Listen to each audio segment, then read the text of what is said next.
Hey everybody and welcome back. Hope your guys' Tuesday went pretty well. Looks like the original Dead Rising is going to be getting a PlayStation 4 remaster. Now if you guys don't know what Dead Rising is, it released back in 2006 exclusive to the Xbox 360. But now it looks like Capcom wants to join the fun and get on the PlayStation 4 because they have a timed exclusive with the Xbox One for Dead Rising 4, so now it looks like they're going to have to keep PlayStation fans wanting more with this, I guess, kind of speak. So yeah, it looks like it's going to be releasing a remastered version of the original Dead Rising because PlayStation 3 never even got one. I believe Dead Rising 2 was the first one on the PlayStation 3. So Dead Rising did confirm, or Capcom I should say, confirm that it will launch on the PlayStation 4 as well as the Xbox One and PC. They said Capcom will be bringing Dead Rising to Xbox One, PS4, and PC. In addition, Dead Rising 2 and Dead Rising 2 off the record will make their way onto the Xbox One and PlayStation 4. We'll have more news to share soon. So that's pretty cool. I played Dead Rising 2 before. It's pretty fun, actually. It's a quite fun zombie killing game, I guess, if you like that kind of style. I don't know. I might pick it up. We'll have to see what I want to do. I'm not sure. It's a fun game, though, and if you guys are looking forward to Dead Rising, it's going to be on the PlayStation 4, as well as the Xbox One and PC for the remastered versions.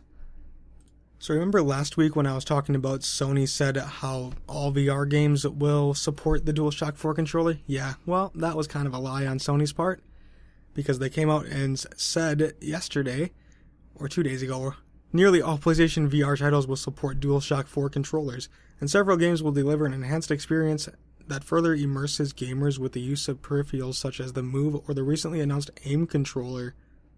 There will be a limited number of titles that require Move controllers.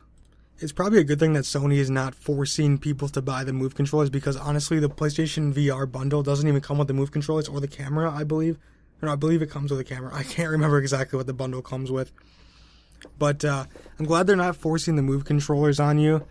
But it's still, with the games like Job Simulator, you're going to pretty much have to use the Move controllers. Otherwise, you're not going to get that total game immersive experience. I mean, games like Project Cars and stuff, you really could use a controller for that. You're not going to need to use the Move controllers. So, one or the other kind of thing. At least, probably 98% of the games are going to use the gamepad as well as the Move controllers. It's going to be optional, which, if they limited it to just be Move controllers, which, like I said, I'm glad they didn't go this route, it would not be into a lot of people's homes. People would be like, I'm not going to always use the Move. I want to sit down with a controller and play VR. Good thing Sony gives people that option as well because, if they were to force it, it would not end well for VR, especially on Sony's end, because they basically said, yep, all games will support DualShock 4, and now they're kind of backtracking. Is this as far as they're going to backtrack? I guess we'll have to see in the coming weeks.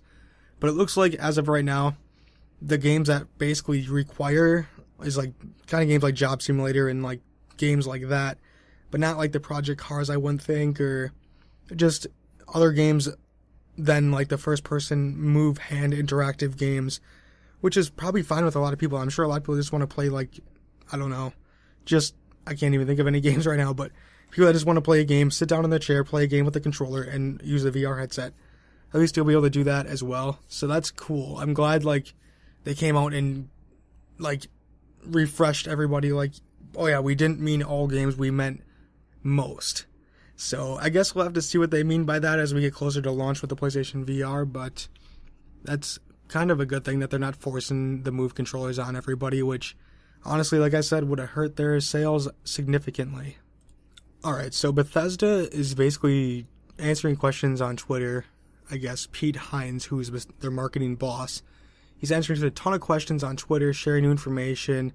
And one of the top talking questions is about the price on why it's the full retail $59.99 price tag on there.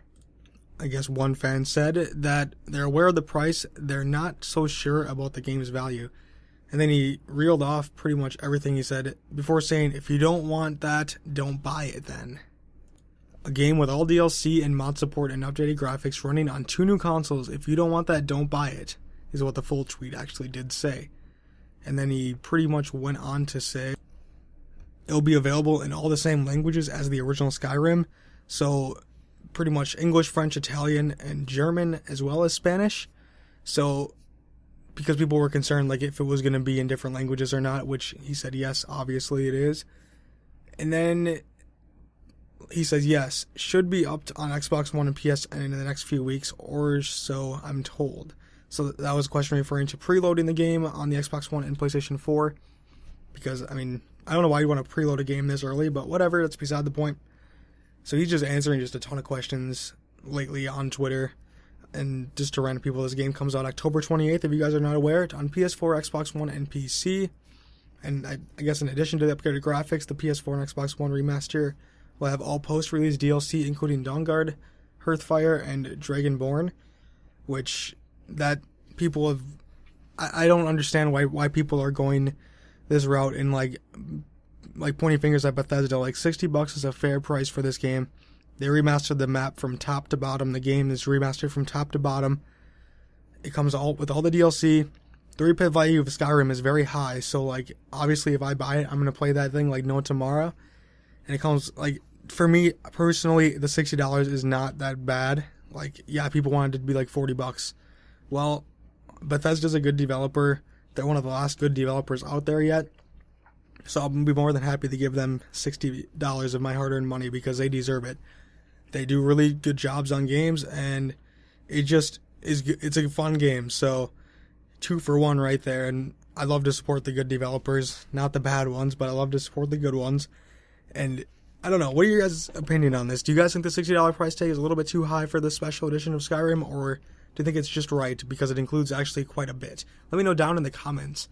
Alright guys, that's going to do it for today's video. Make sure to like, comment, rate, and subscribe, and follow me on Twitch, Twitter, and Facebook. I will talk to you guys again tomorrow. Have a good one.